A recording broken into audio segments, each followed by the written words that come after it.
This is Russ Levinson, and I'm pleased to share with you this fly-through of our master plan that will be made possible by the Building for the Ages campaign.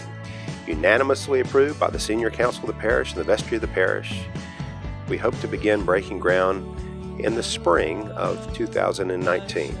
This fly-through begins on the east part of the campus, and as you'll see, the old island is no longer in place, making way for a little additional parking.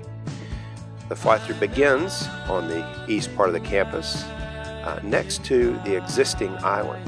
As you make your way through this passageway that does match the other bricks on campus, you will see the ball field on your left. And as we head toward the new Parish Life Center, on the left of the screen you'll see a Christian education facility, the bottom floor designed for toddlers and infants, on the top floor older students, but it can also be used for adult gatherings, for education during the week, Hope and Healing Center gatherings as well. As you turn, you'll see the narthex of the Parish Life Center, an open and warm space that can be used for overflow for gatherings in this facility. Making our way into the space. Now again, this is a multi-use facility, so the chairs are movable. A warm, welcoming, open space.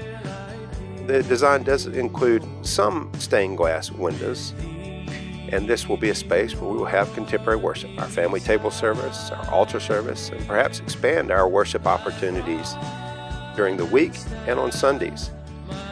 This would be a place where we could have drama, musical performances, receptions, meals, and also would be the home of the Christian Life Study that meets here on Thursdays.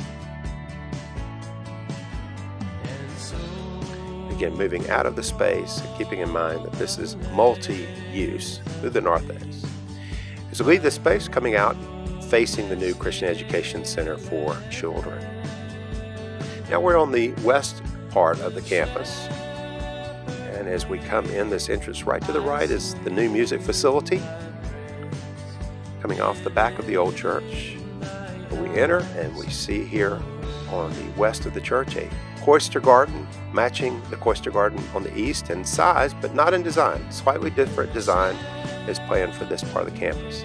As we turn, we're headed toward the new Pastoral Care Center, the home of offices for clergy and program and support staff, more meeting spaces, a reception hall, and also a bride's room. Here's an example of one of the meeting rooms. This is where the vestry or committees would gather, but it also would be used for Christian education on Sunday or Bible studies throughout the week. And it looks out onto the new cloister garden area. Again, many spaces like this in this planned new two-story facility along with offices. Now we come towards the old church, which, as you've heard, would be reconfigured to become Christ Chapel.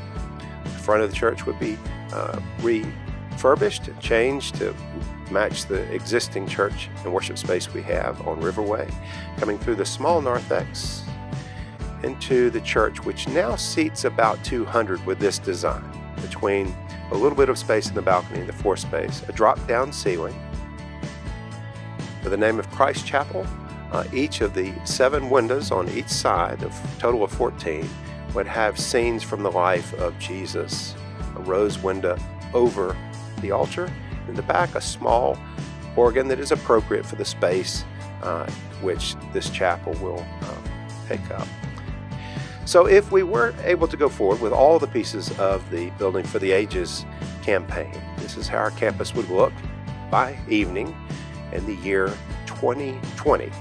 Hope to be complete with all construction sometime in the late summer, early fall of 2020.